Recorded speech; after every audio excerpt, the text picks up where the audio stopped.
Alright guys, I hope you guys enjoyed that quick little snippet of Mimi trying to work on her car. Now it's time to work on Melissa's car. Her P2M rear upper control arms came in, so I'm gonna go ahead and help her install that. Let's go ahead and unbox the product.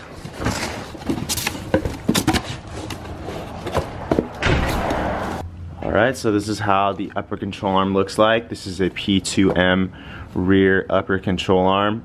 I've read and heard a lot of good things about P2M's upper control arms for the FRS and BRZ. They are known to get a lot of adjustment. So if you are looking for really aggressive fitment or just a lot of negative camber or positive camber adjustment, this is a really good choice. So yeah, I'm gonna go ahead and show you guys how to install these. Let's get it. Look at in what? Look at in oh what? Look at in what? Look at in what? Fuck in yo, oh fuck in yo, fuck in fuck in yo. Alright, so the back end is up. Let's take off these wheels. 1, 2, bring it to the folk. Snoop Doggy Dogg and Dr. Dre is at the door. Alright guys, so the wheel is off and I'm gonna go ahead and show you what you're gonna need to remove to get this job done. It's gonna be an absolute blast. And I say that with as much sarcasm as possible. So first, we're probably gonna wanna remove this ball joint, which is so much fun. You're gonna have to remove this bolt, which will loosen the friction holding the ball joint in place to the hub. I would remove this brake line right here to make the job a bit easier so you have more room. And then once we remove this bolt, we're basically gonna take a hammer and start hitting the hub anywhere around here to see if this motherfucker will pop out, which it should. Then next, we're gonna get underneath the car, and above the axle is the upper control arm. We're gonna need to remove this bolt right here, as well as the inner one right here, which looks like it might be a bitch to get to, but it should be okay. I think I have the right tools. Let's get going. All right, the bolts are out. Now I would recommend, or highly recommend, spraying PB Blaster on there. That way it would help the hammering process speed up a bit. So we got the ball joint popped out. I probably just need to unbolt the upper control arm now to fully remove it, but thanks to Thomas's brilliant idea, he used basically the floor jack bar, and kind of laid it on here to pry the upper control arm up while I hammered the fuck out of it. And it popped out pretty quick. So I think, yeah, just take the two bolts on the inner connection off and then just kind of take it out, I guess. Shout out to Thomas. I feel like these good ideas. Maybe if you unbolt the inside ones and you kind of pivot it forward where the ball joint, the stud goes straighter. Yeah, that's right, because it wants to go in. Yeah. And when this isn't traveling with it, it won't pivot the same. Think you don't have, I don't think you have to disconnect that. I think you should just disconnect the inner bolts and then pull it forward and then just pry it out. Yeah, Yeah, that's right. Brilliant. He's a genius. You guys don't know it. What is this? Agua. Thank you. Can you pop it? Agua? It's water.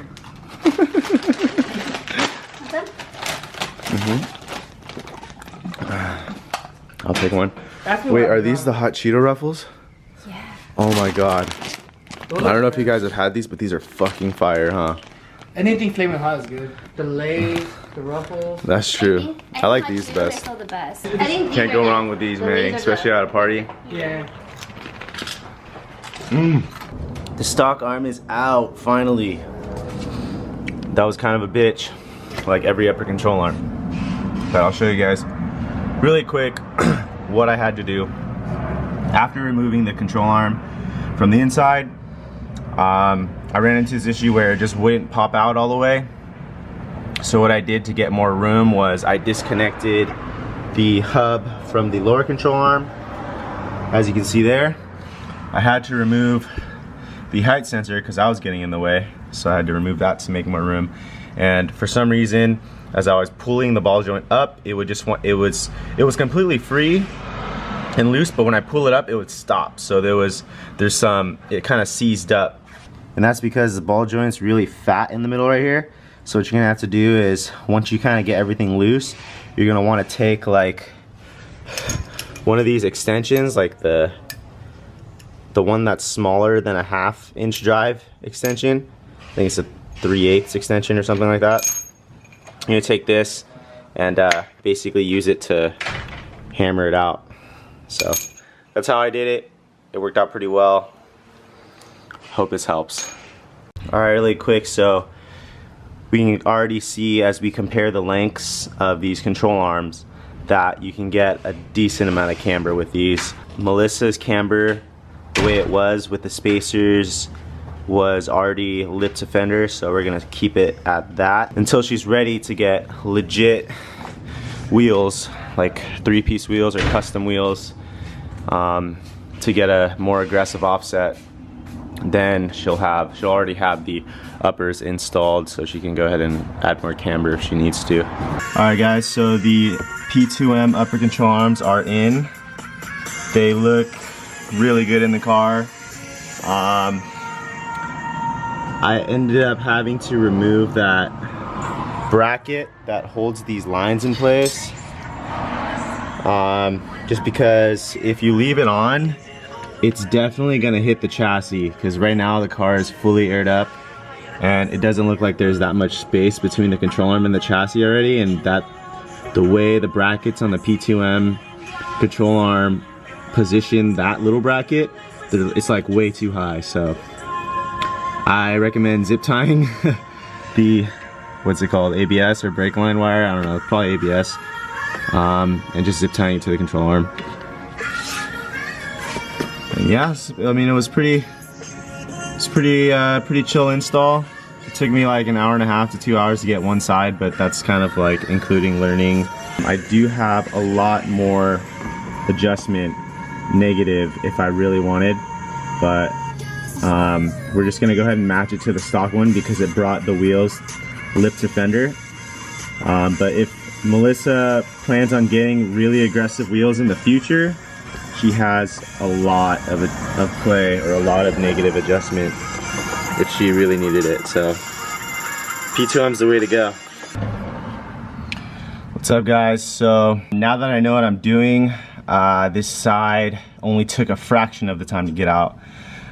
So what I did was I pretty much had the pry bar or the floor jack bar up against the caliper and pried it up as I was hammering it. That kind of initially popped it out. Then what I did was I extended two, I believe these are 3/8 extensions, and kind of just stuck it in from the bottom here, and basically got to the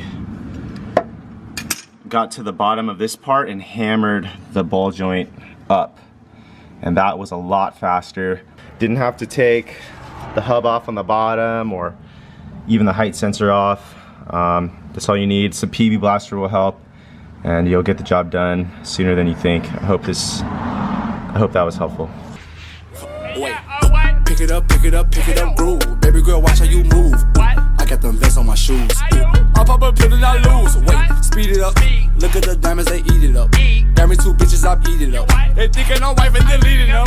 Oh wait. I'm trying to get the length as close as possible to the OEM length so that Melissa doesn't have to get in alignment ASAP, so she can kind of like take her time on it because she works a lot, and yeah, just make it a little bit easier on her. Don't forget about these locking bolts. This is how it should look when it's locked. You tighten this one all the way up against the arm, and this one you tighten all the way against the middle.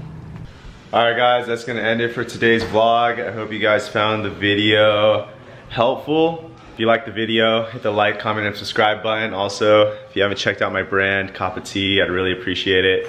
I'm working on a design for sweaters right now, so I'm gonna be dropping that very soon. So stay tuned, guys. I know I've been lagging it, but have a good one, guys. Take it easy.